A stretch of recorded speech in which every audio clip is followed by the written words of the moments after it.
मैं लवकेश गुप्ता, टीजीटी हिंदी, मां कल्याणी का पब्लिक स्कूल से।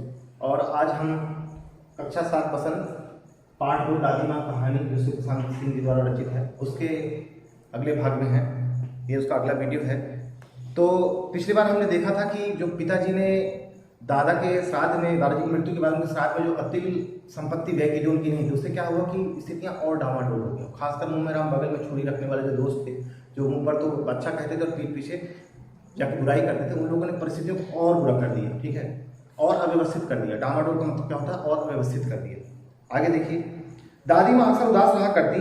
माघ के दिन थे। माघ जो है बच्चों ठंडी का एक महीना होता है। हमने आपको पहली वीडियो में बताया था कि जैसे ही आपको अंग्रेजी के 12 महीने होते हैं, जनवरी फरवरी, ऐसे ही हिंदी के भी 12 महीने होते हैं। ठीक है, चैत बैसाख ज्येष्ठ आषाढ़ सावन भादव कुमार कार्तिक अगहन पूस माघ फाल्गुन। तो माघ जो है महीना है, ये ठंड का महीना है। ठीक है ना। तो माघ के दिन से कड़ाके का जाड़ा पड़ रहा था। जाड़ा माने ठंड, जाड़ा माने ठंड।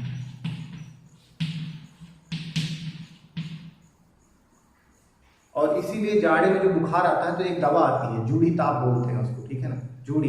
ठीक है, बुखार को उतारने वाली दवा। ठंड के दिनों में वो ठंड देकर जो बुखार आता है। ठीक है, अच्छा आगे देखिए। तो पछुआ का सन्नाटा और पाले की शीत हड्डियों में घुस पड़ती। मतलब ठंड इतनी ज्यादा थी। पछुआ का सन्नाटा, जब ठंड का मौसम होता है, खासकर माघ का जो टाइम होता है, दिसंबर से जनवरी के बीच का जो समय होता है, आप देखें कि बहुत ज्यादा ठंड पड़ती है। उस समय रास्ते में आपको कोई दिखता नहीं है। तो कह रहे हैं पछुआ का सन्नाटा, मतलब जो पछुआ माने होता है पश्चिम। पछुआ मतलब क्या होता है? पश्चिम। तो पश्चिम की जो हवा है, ठीक है, वो चलती है तो एकदम सन्नाटा जैसे चलता है। ठीक है, हवा चलती है कि शीतलहर बहती रहती है, एकदम सन्नाटा नजर आता है उस ठंड के कारण। ठीक है, कुछ नजर नहीं आता। तो और पाले की शीत हड्डियों में घुस पड़ती। पाला क्या है? पाला जब ठंड बहुत ज्यादा हो जाता है, जब मौसम बहुत ज्यादा ठंडा हो जाता है, तो हवा में जो नमी होती है, हवा में नमी होती है, हम सब जानते हैं, वो नमी जो है हल्के हल्के, ठीक है, ठंड का रूप ले लेती है, व्हाइट रंग का, और फिर वो बहने लगती है हवा का रूप। मतलब जो बूंद होती है पानी की हवा में, वो जमने लगती है। ठीक है, और वो जमने के कारण क्या है, हवा के साथ बहने लगती है। तो अगर आप थोड़ी देर के लिए खड़े हो जाएंगे तो आपके यहाँ पर पानी पानी आपको महसूस हो जाएगा। वो आपके चेहरे से टकराएगा तो बूंद बूंद बूंद इकट्ठी हो जाएगी। अक्सर ठंड में जब हम लोग निकलते हैं, पूरा एकदम व्हाइट दिखता है पाला, रास्ता नजर नहीं आता हमें। ठीक है, और वो हमारे चेहरे से टकराए या हमारे बालों में लग जाए तो अक्सर बूंदे बूंदे इकट्ठी हो जाती हैं। ठीक है ना, मतलब जो हवा में नमी अभी तो दिखाई नहीं दे रही है, लेकिन ठंड के दिनों में क्या होता है, वो जमने लगती है। ठीक है, और बूंद बनने लगती है। अच्छा, अभी तो भाप के रूप में रहती है। तो शाम को मैंने देखा दादी माँ गीली धोती पहने कोने वाले घर में एक संदूक पर दिया जलाए हाथ जोड़कर बैठी है। उनकी स्नेह कातर आंखों में मैंने आंसू कभी नहीं देखे थे। मैं बहुत देर तक मन मारे उनके पास बैठा रहा। उन्होंने आंखें खोली तो मैंने, दादी माँ, मैंने धीरे से कहा। तो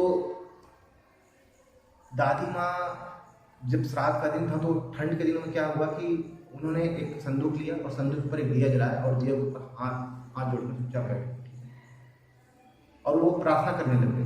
ठीक है, अक्सर जब घर में किसी की मृत्यु हो जाती है तो कुछ दिनों तक वहाँ दिया जलाया जाता है। ठीक है, और लोग शाम को पूजा करते हैं तब तो दिया जलाते ही हैं। लेकिन इस तरह संदूक के सामने दिया जलाने का मतलब क्या है कि कहीं ना कहीं दादी माँ अपने मन में विश्वास को रखती थी कि वो दिया जला करके और दादाजी से बात करेंगी। ठीक है, दादाजी को याद करेंगे। ठीक है, क्योंकि मैंने आपको बताया कि अभी भी कई जगह ऐसा है जहाँ पर कुछ लोग हैं जिनके पूर्वजों का स्थान बना हुआ, लोग वहाँ पर जाते हैं, वो दिया भी जलाते हैं। ठीक है, तो उनको ऐसा लगा कि वो प्रकाश मेरे आसपास ही है। ठीक है, और वो उनसे प्रार्थना कर रही है। और कहानीकार कह रहे हैं कि मैंने कभी दादी माँ की आंखों में आंसू नहीं देखे, लेकिन आज दादी माँ रो रही थी। ऐसी कोई बात है जो कहानीकार को लग रही है। ठीक है, तो वहाँ चुपचाप बैठे रहे बहुत देर तक दादी माँ के साथ। मन मारे उनके पास बैठना, उनका मन नहीं था वहाँ पर बैठने का, लेकिन फिर भी दादी माँ को देखकर उनका मन नहीं हो रहा था, लेकिन फिर भी दादी माँ थी तो अपने मन को मार के बैठ गए कि मैं कहीं नहीं जाऊँगा, दादी माँ क्यों रो रही है। आगे देखिए, तो कहानीकार ने धीरे से कहा, दादी माँ तो क्या है रे, तू यहाँ क्यों बैठा है? अब दादी माँ तो आँख बंद करके, ठीक है, आंसू गिरते जा रहे थे उनके। ठीक है, तो दादी माँ ने पूछा, क्या है रे, तू यहाँ क्यों बैठा है? दादी माँ, एक बात पूछूं, बताओगी ना? मैंने उनकी स्नेहपूर्ण आंखों की ओर देखा।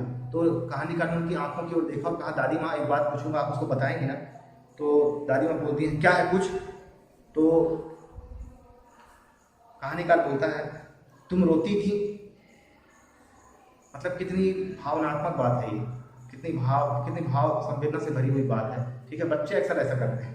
अगर आप भी घर में देखें, अगर आपकी माँ, ठीक है, चुपचाप, या दादी माँ, ठीक है, कहीं चुपचाप अकेले में चले जाओ, चुपचाप रहो, और जैसे आप आए, आप अपने आंसू पोंछ रहे, तो आप मम्मी आप रो रही थी क्या, ठीक है, आप पूछते हैं, ठीक है, मन में कोई दुख हो तो लोग अकेले जा करके चुपचाप थोड़ा सा रो लेते हैं अपने दुख को हल्का करने के लिए। दादी माँ मुस्कुराई, पागल तूने भी खाना नहीं खाया ना, चल चल धोती तो बदल लो दादी माँ, मैंने कहा, ठीक है, क्योंकि गीली धोती थी, ठीक है। तो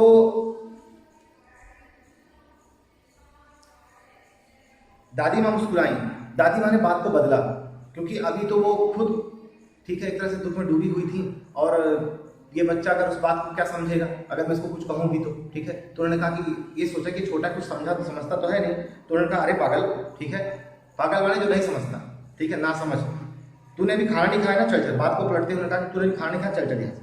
तो लेखक को याद है कि दादी माँ ने गीली धोती पहनी, शाम को पहनी थी गीली धोती, तो उन्होंने कहा कि धोती तो बदल लो दादी माँ, मैंने कहा मुझे सर्दी गर्मी नहीं लगती बेटा, वे मुझे खींचते रसोई मिलेगी। और दादी माँ प्रेम बस जो है उनको खींचते हुए रसोई मिलेगी, और उन्होंने कहा कि मुझे सर्दी गर्मी नहीं लगती, ठीक है।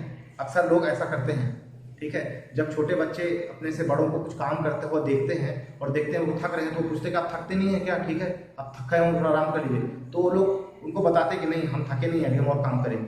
वैसा इसलिए कहते हैं ताकि वो संस्कार उन बच्चों के अंदर भी जाए, ठीक है, ताकि परिस्थितियों से लड़ने के लिए जो एक पीढ़ी से दूसरी पीढ़ी में चीजों का स्थानांतरण होता है वो समझ सकें, ठीक है ना, संस्कारों का। अच्छा देखिए आगे, सुबह मैंने देखा चारपाई पर बैठे पिताजी और किशन भैया मन मारे कुछ सोच रहे हैं। अब सुबह देखा क्या कि चारपाई तो आप सभी जानते हैं, खाट जिसको बोलते हैं, किशन भैया मन मारे कुछ सोच रहे हैं, पिताजी और किशन भैया दोनों बैठे हैं सोच रहे हैं। अब बोल रहे हैं दूसरा चारा ही क्या, बाबू बोले, बाबू माने पिताजी। अक्सर लोग पुराने समय में, अभी भी कुछ गांव में लोग अपने पिताजी को बाबू बोलते हैं, ठीक है ना। तो बाबू बोले दूसरा चारा ही क्या है, रुपया कोई देता नहीं, कितने के तो अभी पिछले भी बाकी हैं। वे रोने रोने से हो गए।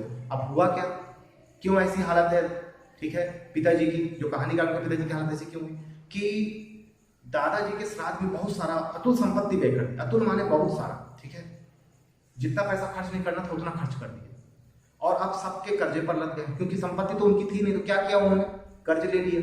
और कर्ज कैसे ले लिया, क्योंकि जो दादाजी की मृत्यु के बाद कुकुर मुत्ते की तरह जो उग गए थे संबंधी लोग, ठीक है, रिश्तेदार, दोस्त, ठीक है, मुंह में राम बगल में छुरी रखने वाले संबंधी लोग, ठीक है, जो उनके जान पहचान के लोग हैं, जो परिवार के लोग हैं, जो अरे अरे खूब संपत्ति हम लोग करेंगे ना मदद, हम पूरी मदद करेंगे, अरे बहुत अच्छे से करना, ठीक है, सारी दुनिया देखे ऐसे।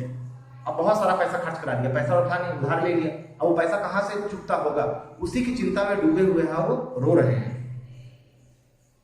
अब वो कह रहे हैं कि कितने के तो अभी पिछले भी बाकी हैं, कि अभी तो देने को तो बात छोड़ो, कई लोग से तो बहुत पैसे जो पैसा ले रखा था वो भी तक अभी नहीं चुकाया है, ठीक है, और वे रोने रोने से हो गए, और उनका मुंह एकदम रुआंसा हो गया, ठीक है, रोने जैसी हालत हो गई। थैंक यू बच्चों, अगली वीडियो में इस कहानी को हम पूरा करेंगे। Thank you very much.